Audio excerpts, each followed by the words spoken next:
Queensland has achieved gender parity. Let's have a look. Good evening, everyone. Florian Heise here. I hope you've all had a good Saturday. I'm about to relax with my evening stein of coffee when I thought we would have a look.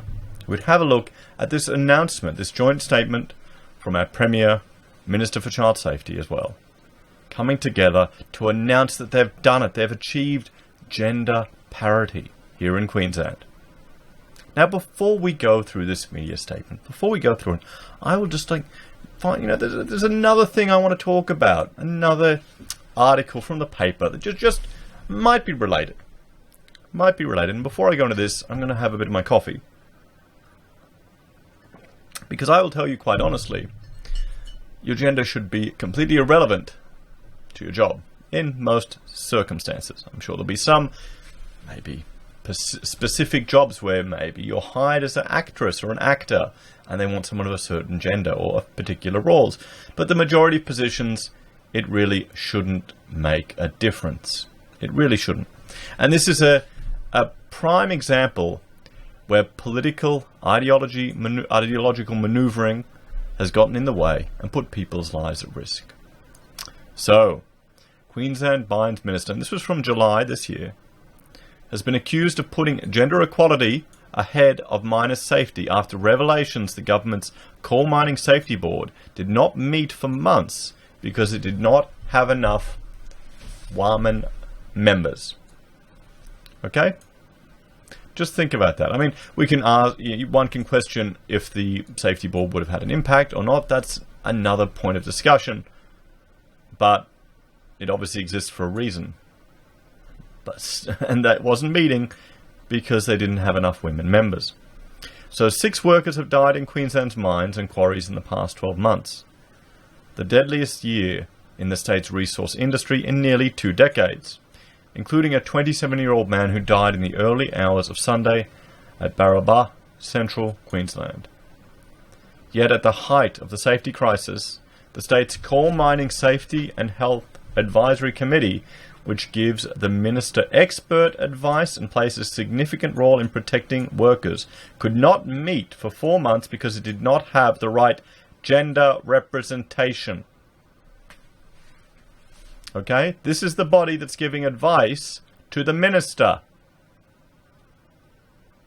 And I am still bitter from the cash ban and seeing how empty the house was, but you would hope at least some of these people take their role and their responsibilities seriously.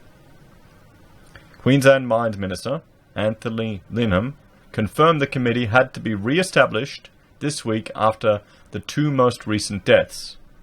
The board had not met since March and was forced to cancel its June meeting as it tried to meet the Labor government's target of having 50% women on government boards by next year. Okay? You have to make sure gender representation is respected, Dr. Linham said. Why the hell is he saying that? A doctor, of all things. What's happening? Sensible people don't think like this. This is ideological. He cannot believe this. He can't. No, he's Labour, isn't he? Because of the significance of the appointments that has been difficult. So the committee has been re-established just recently. Opposition leader Deb Frecklington described the move as ridiculous and disgusting. It is so gobsmacking and unbelievable that the minister would put making sure there's a 50% representation of women on the safety committee above the safety of men and women in mines. It's just unacceptable, she told ABC Radio. Tragically, we've had more and more deaths in mines and something's got to give. The committee's 9 members and 4 substitute members are appointed by the minister and include representatives from the Queensland Government, unions and mine operators. But some members' terms lapsed recently. The board had 1 woman member, the chairwoman, Queensland's Commissioner for Mine Safety and Health, Kate Duprez. The Australian understands members of the committee must have specific high-level mining qualifications, and very few women in the state do. It is not clear what gender balance the reform committee will have, when it meets this week. I mean, that's the thing, guys. People need to be fit for the job. There's no point having a woman on there if she doesn't have the experience. Who cares? No point having a man on there if he doesn't have the experience. Come on. This is common sense. Why isn't common sense common? Let me know in the comments, guys.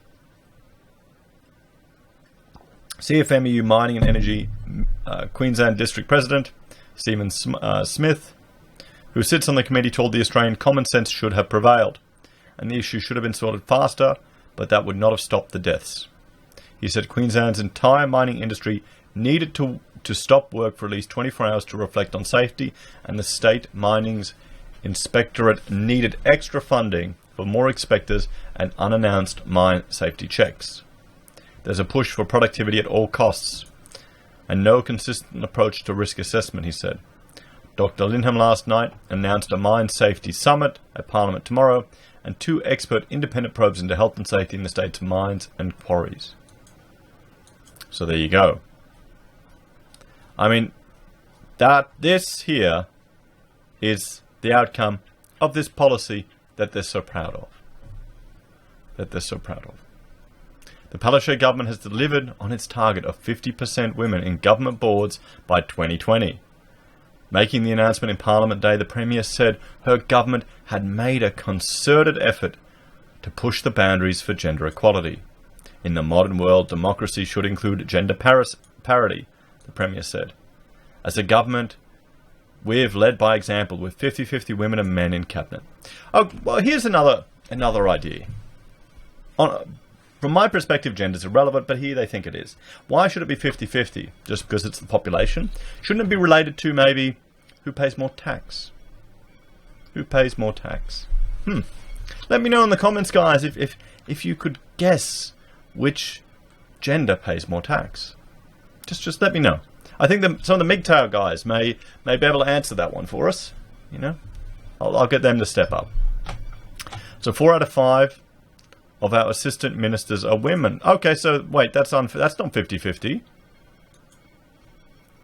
It was a considered, deliberate decision. We're the first state in Australia to achieve it. It's fundamentally important because if Queensland population is equally made up of men and women, then so should Cabinet, which makes decisions that affect that population. I'm sorry. I shouldn't be pausing. It's just the same old crap again and again. It's utter rubbish. They think your genitalia affects the way you think. And, okay, your gender will give you different perspectives on things. Certainly, men and women are different. I admit that. But at this level, it's kind of irrelevant. People will not... You would hope on these boards you'd only have people that are fit for purpose. You know? We must also reach gender parity on our boards and committees and across all aspects of society. The Premier said in 2015 her goal set 50% gender equity targets for Queensland Government boards to be achieved by 2020. At the time, only 31% of women were on boards, the Premier said. I think they're at 51% now, yeah. So it's not equal, is it? Through our women's strategy and a series of women's on board events in Brisbane, Toowoomba, Sunshine Coast and Townsville, we've worked hard to encourage women from right across the state to get on board. Today I'm very pleased to announce that we've achieved these targets, and I want to thank Minister for Child Safety, Young, Youth and Women, and Minister for the Prevention of Domestic and Family Violence, Dee Farmer, and Minister for Employment and Small Business, Minister for Training and Skills, Shannon Freitman, for helping achieve this. As of September 30 this year, the overall gender representation of all in scope Queensland Government bodies and positions is 51% female and 49% male. In addition, as of 30th September, 50% of all appointments made to Queensland Government boards since July 2015 have been women. We've set targets and we've delivered. Targets work. No, they don't. No, they don't. Targets don't work. Targets lead to safety risks. Okay? They don't work. It's ideologically talking here. This is where Labor has really lost their way. They have lost their way. They're honing in on this type of garbage. Okay, they've become champagne socialists. Working class stiff, a family struggling to get together, and to buy a house. Do you think they're going to care about this stuff? That their children will be disadvantaged based on their gender, all the boys? Yeah. Minister Farmer said diversity on boards provides clear economic and social benefits for Queensland. That's not proven. So far, I've only seen one example where it is a safety risk. We have so many talented, skilled and experienced women in Queensland. We need those women involved in decisions making in our state, she said. By meeting these targets ahead of time, the Palaszczuk government has confirmed its commitment to ensuring women are a significant part of government decision making, and their input is valued and respected. Ms. Farmer said that government's work over the past 3 years to deliver the Toward Gender Parity Women on Boards initiative has created positive and long-lasting change. If we set the example in government, then we expect that business, community organisations and others will see the benefit and have the courage to make these changes themselves. As a government, we're leading the way in gender equality. We're delivering the Queensland Women's Strategy. We're celebrating the achievements of women every year during Queensland's Women's Week, supported by our Queensland Women's Week grants program. And we've just handed down our 4th Women's Budget State. What the hell is all this garbage? Oh, come on. See, this is why I couldn't handle being in a big corporate environment these days. There's too much of this PC crap going on. I remember I had a meeting with a lecturer from UQ. I was going to offer them some of our scanning equipment for them to use on some projects. And she was a dyed-in-the-hair feminist. She was coming to the Brisbane Club, was dressed as a daggy student, so she couldn't stay there. You had to wear, a suit and look like a professional, which I thought was quite funny. But she believed all this garbage. And I said, no, your genitals don't make a difference on your decision-making. So that kind of destroyed the relationship right there. But, yeah. So, I'm not going to read the rest of this. You can do it on your own time, guys. You can see where the government's going. How much money are they wasting on this? Are we getting the right people on these boards? Maybe at least, how many of these boards aren't necessary?